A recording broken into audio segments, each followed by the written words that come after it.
चुनाव का मौका है, तो अब तो चुनावी बम्पर ऑफर आया है मोदी वॉशिंग पाउडर का। मोदी वॉशिंग पाउडर की ऐसी बिक्री हो रही है, ऐसी बिक्री हो रही है, और इतना शानदार वॉशिंग पाउडर है, इसमें हत्या करो धुल जाएगा, लूट करो धुल जाएगा। मोदी की गारंटी है, एक एक भ्रष्टाचारी को मंत्री बनाने की गारंटी है।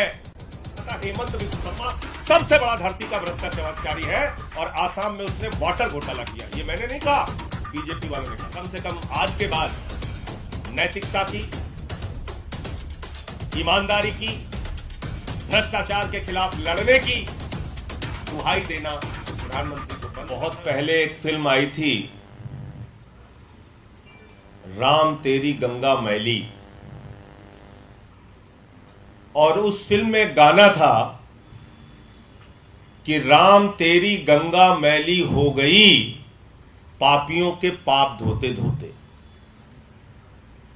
और आज वही गाना भारत के प्रधानमंत्री आदरणीय नरेंद्र मोदी जी के ऊपर बिल्कुल फिट बैठता है कि मोदी तेरी भाजपा मैली हो गई पापियों के पाप धोते धोते। 2014 से जब से आदरणीय नरेंद्र मोदी जी भारत के प्रधानमंत्री बने हैं, इतना पाप धुला, इतना पाप धुला, इतने गुनाह धुले, इतने अत्याचार धुले कि ये लाइन उनके ऊपर बिल्कुल ठीक बैठती है, मोदी तेरी भाजपा मैली हो गई पापियों के पाप धोते धोते। और किस चीज से पाप धो रहे हैं? ऋण वाले भी परेशान हैं, टाइड वाले भी परेशान हैं, और घड़ी वॉशिंग पाउडर जो है उसका प्रचार भी चुरा लिया मोदी जी ने। घड़ी का प्रचार क्या है? पहले इस्तेमाल करो फिर विश्वास करो। मोदी जी भी यही कह रहे हैं कि पहले इस्तेमाल करो फिर विश्वास करो, और यह वॉशिंग पाउडर है मोदी वॉशिंग पाउडर। और कितने शानदार तरीके से वो मोदी वॉशिंग पाउडर काम कर रहा है, एक एक करके आपको बताऊंगा। एक आसाम में वाटर घोटाला खुला था, और उस वाटर घोटाले की किसी और पार्टी ने नहीं, याद रखिएगा मेरी बात को, भारतीय जनता पार्टी ने वाटर घोटाले की बुकलेट जारी की थी, बाकायदा प्रेस कॉन्फ्रेंस किया था और कहा था हेमंत बिस्व शर्मा सबसे बड़ा धरती का भ्रष्टाचारी है, और आसाम में उसने वाटर घोटाला किया। ये मैंने नहीं कहा, बीजेपी वालों ने कहा। और उसी हेमंत बिस्व शर्मा को, जिसके ऊपर ईडी और सीबीआई की जांच चल रही थी, उसको आसाम का मुख्यमंत्री बना दिया। दूसरा नाम आता है शुभेंदु अधिकारी का। 2017 में इसके ऊपर ईडी सीबीआई की जांच शुरू हुई, और इसको शारदा नारदा स्कैम में घोटालेबाज बताया। किसने? बीजेपी वालों ने, कोई दूसरी पार्टी वालों ने नहीं, बीजेपी वालों ने। और इसको अपनी पार्टी में शामिल कर लिया 2020 के अंदर, और इसको लीडर ऑफ अपोजिशन बंगाल के अंदर बना दिया। तीसरा नाम आता है येदुरप्पा का। येदुरप्पा के ऊपर हजारों करोड़ का माइनिंग घोटाला, रेड्डी ब्रदर्स पे घोटाला, और उस व्यक्ति को कर्नाटक का मुख्यमंत्री बना दिया। चौथा नाम आता है शिवराज सिंह का। उनके ऊपर व्यापम का घोटाला, बच्चों की नौकरी में घपलेबाजी करने का घोटाला, और उनको मध्य प्रदेश का मुख्यमंत्री बना दिया। पांचवा नाम आता है मुकुल राय का। नारदा स्कैम, शारदा स्कैम में इनके ऊपर ईडी सीबीआई की जांच चलती है, भारतीय जनता पार्टी में आते हैं, मोदी वॉशिंग पाउडर से धुले जाते हैं, और सारी जांच खत्म हो जाती है। छठवां नाम आता है नारायण राणे का, जिनके ऊपर लैंड स्कैम का आरोप लगता है, जमीन घोटाले का आरोप लगता है। और याद रखिएगा, मैं कोई घोटाला अपनी तरफ से नहीं बोल रहा हूं, भारतीय जनता पार्टी ने ये सारे घोटाले लगाए। और ईडी की जांच चली और इनकी पार्टी में आ गया, बीजेपी में शामिल हो गया, तो केंद्र में मंत्री है। सातवां नाम आता है प्रेमा खांडू का। प्रेमा खांडू के ऊपर भी भ्रष्टाचार के मामले में ईडी की जांच चली, सीबीआई की जांच चली और क्रिमिनल कॉन्स्पिरेसी, करप्शन और क्रिमिनल कॉन्स्पिरेसी की जांच चली प्रेमा खांडू पर, और पूरी की पूरी सरकार लेके भारतीय जनता पार्टी में शामिल हो गए। फिर एक नाम आता है जय पंडा का।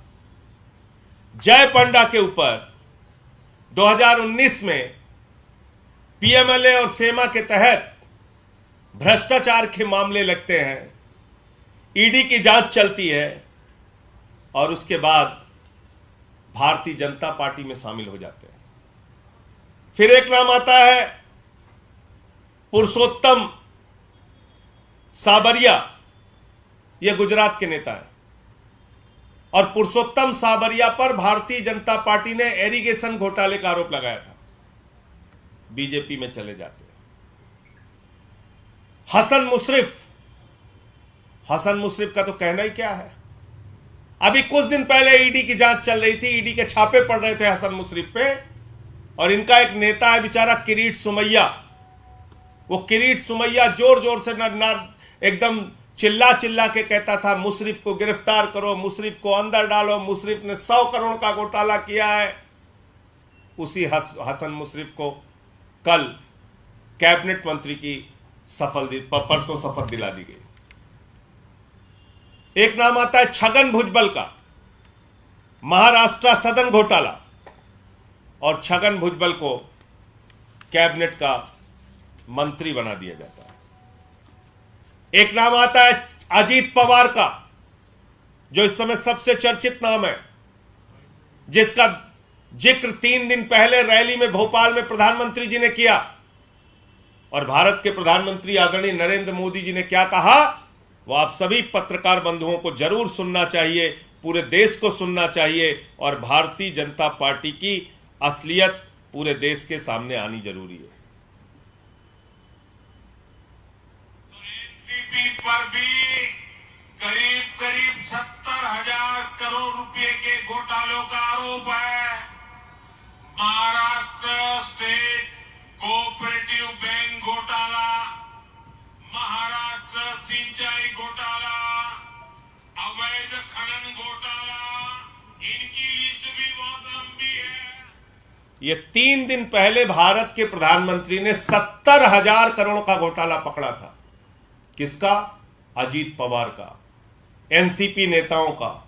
अजीत पवार पर सिंचाई घोटाला, कोऑपरेटिव बैंक घोटाला, तमाम घोटाले का आरोप भारत के प्रधानमंत्री ने लगाया, और उसी व्यक्ति को 3 दिन के बाद महाराष्ट्र के अंदर उप मुख्यमंत्री बनाने का काम किया।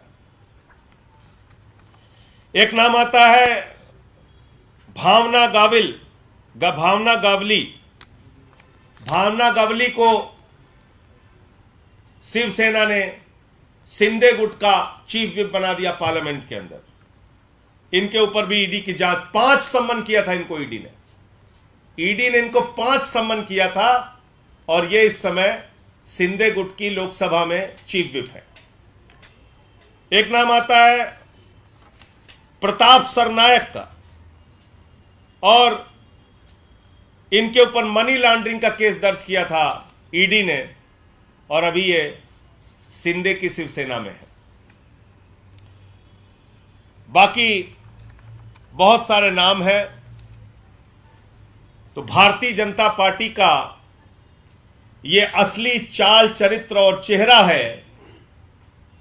आदरणीय नरेंद्र मोदी जी ने भोपाल की रैली में जब कहा ये मोदी की गारंटी है, एक एक भ्रष्टाचारी पर कार्रवाई करने की गारंटी है, 3 दिन के बाद वो नारा बदल गया।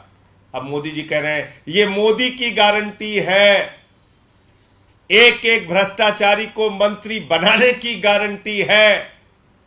तो पूरब से लेकर पश्चिम तक, उत्तर से लेकर दक्षिण तक 14 से लेकर 23 तक मोदी वॉशिंग पाउडर की ऐसी बिक्री हो रही है, ऐसी बिक्री हो रही है, और इतना शानदार वॉशिंग पाउडर है, इसमें हत्या करो धुल जाएगा, लूट करो धुल जाएगा, बलात्कार करो धुल जाएगा, भ्रष्टाचार करो धुल जाएगा, पूरा देश लूट लो, मोदी वॉशिंग पाउडर से उसको बिल्कुल साफ सुथरा धुलकर पाक साफ कर दिया जाएगा।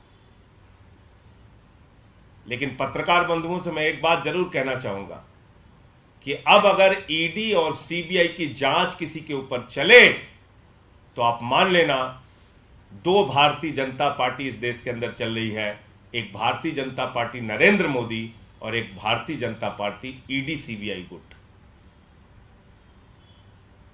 और इसका एक ही काम है, क्योंकि प्रधानमंत्री कोई हथियारबंद गुंडे तो रख नहीं सकते कि भाई कहे कि जाओ आप किसी विधायक को पकड़ के लाओ, किसी मंत्री को पकड़ के लाओ, गन पॉइंट पे उसको शामिल करा लो।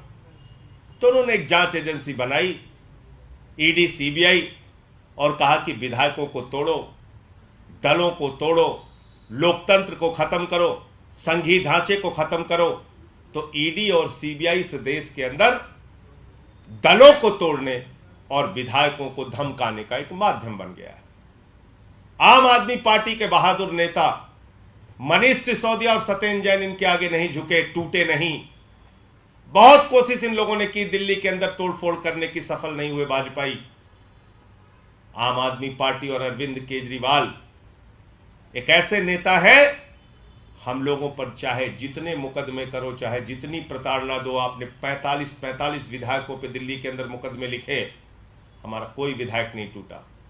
आपने हमारे मंत्रियों पे फर्जी मुकदमे लिखे, हमारा कोई मंत्री नहीं टूटा।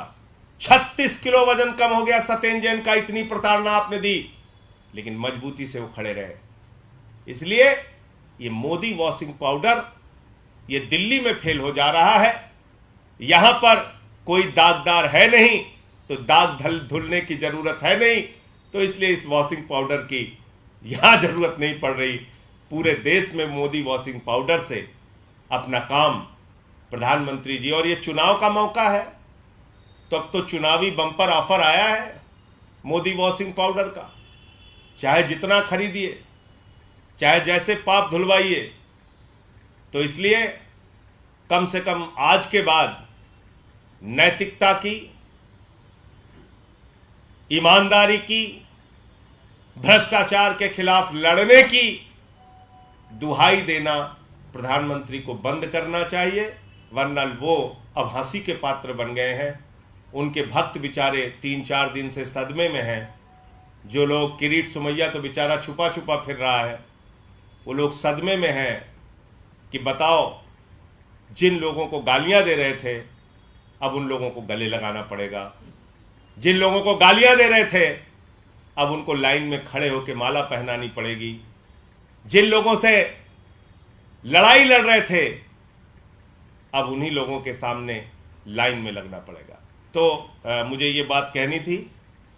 ईडी और सीबीआई के छापे इस देश में दलों और विधायकों को तोड़ने का माध्यम बन गया है, और महाराष्ट्र की घटना उसी का जीता जागता उदाहरण है। लेकिन एक बात मैं मोदी जी से कहना चाहता हूं कि मोदी जी, जब जब ऐसा खेल देश के अंदर हुआ है, जनता ने सबक सिखाया है, और महाराष्ट्र की जनता भी आपको सबक सिखाने का काम करेगी। सर, अनुराग ठाकुर ने दावा किया है कि एनसीपी वाले घटनाक्रम के बाद एक ट्रेंड सेट हो गया है और भी अपोजिशन पार्टियां एनडीए में शामिल हो सकती हैं। देखिए, अनुराग ठाकुर तो खैर छोटे नेता हैं। उनके जब प्रधानमंत्री नरेंद्र मोदी खुद ही ये बात कह रहे हैं चिल्ला चिल्ला के कि एक भी भ्रष्टाचारी नहीं छोड़ूंगा, हर भ्रष्टाचारी को बीजेपी में शामिल करूंगा, तो फिर वो ठीक ही कह रहे हैं कि जहां जिस पे भी होगा झूठे मुकदमे लिखो, किसी को भी फंसाओ, किसी के यहाँ ईडी भेजो, किसी के यहाँ सीबीआई भेजो, और दलों को तोड़ने का काम करो। लेकिन जब आप दलों को तोड़ते हैं तो जनता का दिल टूटता है, और जब दिल टूटता है तो मौके पर आपको अपने वोट की ताकत से जवाब देती है। लोकतंत्र में मालिक तो जनता है, वो जवाब देगी आपको। अभी एक लिस्ट है, ये बीजेपी के नए प्रदेश अध्यक्ष बनाए गए, उनके पंजाब के प्रदेश अध्यक्ष सुनील जाखड़ बने, जो कांग्रेस से गए। अच्छी बात है, अपनी पार्टी का विस्तार करें, सबको बनाएं, कहाँ किसको बना रहे हैं उनकी पार्टी का विषय है। और 2024 से पहले आपको लगता है कि आम आदमी पार्टी की 2 स्टेट में सरकारें हैं, अब पार्टी इमर्ज कर रही है, लेकिन आपकी पार्टी पे भी दोबारा निशाना साधने की कोशिश की जा सकती है? आपने कुछ महीने पहले तो आरोप लगाया ही था, क्या आगे भी आपको लगता है कि आप पर भी इस तरीके की कोशिशें हो सकती हैं? देखिए, जब हम कह रहे थे तो आप लोग हमारी बात नहीं मान रहे थे। ये पूरे देश में यही धंधा कर रहे हैं। 2014 से ये वॉशिंग पाउडर जब से आया है, मोदी वॉशिंग पाउडर, इसका काम ही यही है। अब यहां दिल्ली में दिक्कत यह है, यहां कोई दागदार है ही नहीं है, यहां किसी पे कोई मामला है ही नहीं है। झूठे मामले लगाकर जिन लोगों को दबाने की कोशिश कर रहे हैं वो दब जा रहे हैं, यहां कोई दब भी नहीं रहा इनसे। तो इसलिए दिल्ली में इनका प्रयोग फेल हो गया और उसी हद इन्होंने हमारे शिक्षा मंत्री को जेल में डाल दिया, हमारे स्वास्थ्य मंत्री को जेल में डाल दिया, तो यहां अपने हथकंडे अपना रहे हैं। आपका कुछ सवाल था? भारतीय जनता पार्टी की जो प्रवक्ता है गौरव भाटिया, उन्होंने एक प्रेस कॉन्फ्रेंस की थी रेल वाले मामले में, सुप्रीम कोर्ट में भी आया था, उसे लेकर आपका क्या कहना है? देखिए, ऐसा है कि गौरव भाटिया, भारतीय जनता पार्टी, उनके नेता, उनको अपने गिरेबान में झांककर पहले देखना चाहिए। डेवलपमेंट के काम हमारी सरकार की प्राथमिकता में है। शिक्षा पे, स्वास्थ्य पे, बिजली पे, पानी पे, सड़क पे, जितना भी हमको काम करना हो रहा है हम कर रहे हैं। तो हम अपनी प्राथमिकताओं के हिसाब से कहाँ हमारा बजट लगना है नहीं लगना है वो हम तय करेंगे और इसके बारे में सरकार जवाब देगी न्यायालय को। कांग्रेस जो है, कांग्रेस आम आदमी पार्टी के लिए कहती है कि इसको भ्रष्टाचार का जिक्र भाजपा ही कर रहे हैं। भाजपाई अब कम से कम भ्रष्टाचार के बारे में ना बोले तो अच्छा है। अली बाबा और 40 चोर की सरकार इस देश के अंदर चल रही है, पूरे देश ने देख लिया। और ये वो मोदी वॉशिंग पाउडर है, पहले इस्तेमाल करो फिर विश्वास करो। और नीचे लिखा हुआ है, हत्या का पाप धुलवाना है, लूट का पाप धुलवाना है, बलात्कार का पाप धुलवाना है, भ्रष्टाचार का पाप धुलवाना है। सारे पाप धुलने की गारंटी, चुटकियों में सारे पाप धुले, मोदी वॉशिंग पाउडर। इसलिए भाजपाइयों को अब कम से कम भ्रष्टाचार के बारे में बोलने का हक नहीं है। उनको सारे लोगों की फोटो अपने गले में टांग कर टहलना चाहिए। पूरब से लेकर पश्चिम तक, उत्तर से लेकर दक्षिण तक मैंने बता दिया सारे नाम। इनकी सबकी फोटो अपने घर में लगाओ भाजपाइयों, एक एक कार्यकर्ता अपने घर में लगा के इनको रोज माला पहनाया करे। ये सारे तुम्हारे लिए आदरणीय है। येदियुरप्पा हो, हेमंत विश्व शर्मा हो, अजीत पवार, इनको माला पहनाओ, ज्यादा बातें मत करो। अब तुम पूरे देश के सामने बेनकाब हो चुके हो। कांग्रेस इसी पर भगवंत मान साहब का बयान आया है, तो चर्चा हो रही है कि क्या वो पार्टी के स्टैंड से अलग जा रहे हैं? नहीं, भगवंत मान जी का बयान मैंने सुना। उन्होंने भी कहा सभी समुदाय, सभी वर्गों से बातचीत करनी चाहिए। यही तो आम आदमी पार्टी कह रही है। सभी वर्गों, सभी समुदायों से आप बातचीत करिए। आपकी मंशा ही नहीं है यूसीसी लाने की। मोदी जी की सरकार 9 साल तक भांग खा के सो रही थी, अचानक 10 महीने रह गया तो कह रहे हैं यूसीसी यूसीसी यूसीसी। अरे भैया, ये यूसीसी यूसीसी नहीं है, ये है टमाटर के महंगे दाम से ध्यान हटाना है, मणिपुर में हो रही हिंसा से ध्यान हटाना है, 18 करोड़ नौकरी देने के सवाल से ध्यान हटाना है, 2022 15 अगस्त तक पक्का मकान देने के वादे से ध्यान हटाना है, काला धन और 15 लाख के वादे से ध्यान। तो इसलिए असली मुद्दों से ध्यान हटाना है, इसलिए ये फालतू की बातें कर रहे हैं। मैं तो पहले दिन से कह रहा हूं, अभी मैंने भगवंत मान जी को भी सुना। आनंद मैरिज एक्ट में सिखों की अपनी परंपराएं हैं, उनके हिसाब से सिख समुदाय के लोगों को अलग तरह के अधिकार मिले हुए हैं।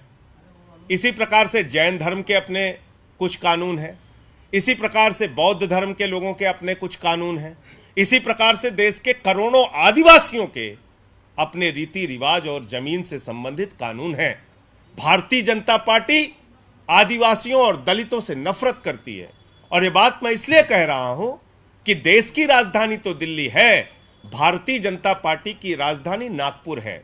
और वो नागपुर के प्रमुख कह चुके हैं इस देश में दलितों, पिछड़ों और आदिवासियों का आरक्षण खत्म होना चाहिए। तो ये यूसीसी नहीं है, ये देश के आदिवासियों, दलितों और पिछड़ों का आरक्षण खत्म करने की शुरुआत है। कल को आप एक देश एक कानून के नाम पे कहेंगे आरक्षण खत्म, सब समान, अरे भाई, जो लोग इस देश के अंदर सामाजिक आर्थिक रूप से पिछड़े हैं उनको आरक्षण की व्यवस्था है इस देश में। अब क्या करोगे? आदिवासियों की जमीन से संबंधित बहुत सारे कानून हैं, 371 में नॉर्थ ईस्ट के अंदर अपने कानून है। तो अब क्या करोगे? उनसे बातचीत की आपने? आपका खुद का दल एनडीपीपी, जिसके समर्थन में आप सरकार में है, नागालैंड के अंदर बैठे हैं, 5 मंत्री हैं बीजेपी के, इस्तीफा दिया उन्होंने। मेघालय में इनके मंत्री बैठे हुए हैं बीजेपी के, संगमा ने विरोध कर दिया यूसीसी का, इस्तीफा दिया बीजेपी के मंत्रियों ने। मिजोरम की सरकार ने विरोध कर दिया। तो इसलिए कोई तैयारी नहीं है, कोई सोच नहीं है, खाली दिन रात चिल्लाते हैं, कहते हैं गोवा का यूसीसी लागू करना है, गोवा का। अरे भैया, गोवा का यूसीसी पढ़ा है आपने? गोवा के यूसीसी में लिखा है, एक हिंदू महिला को अगर बेटा नहीं होता तो पति को दूसरी शादी करने का अधिकार है। भाजपाइयों के मन में इसीलिए लड्डू फूट रहा है, कह रहे हैं दूसरी शादी करेंगे। बताइए आप, अगर ऐसा कानून पास करोगे पार्लियामेंट के अंदर तो तुम्हारी पत्नियां बेलन लेके दौड़ा लेंगी भाजपाइयों। ऐसे चक्कर में मत पड़ो, दूसरी शादी के नाम पे लड्डू फूट रहा है तुम्हारे मन में, कह रहे हो गोवा की तरह हम भी दूसरी शादी करेंगे। वाह भाई वाह, गजब का खेल है। और हिंदू अनडिवाइडेड फैमिली का एक्ट है।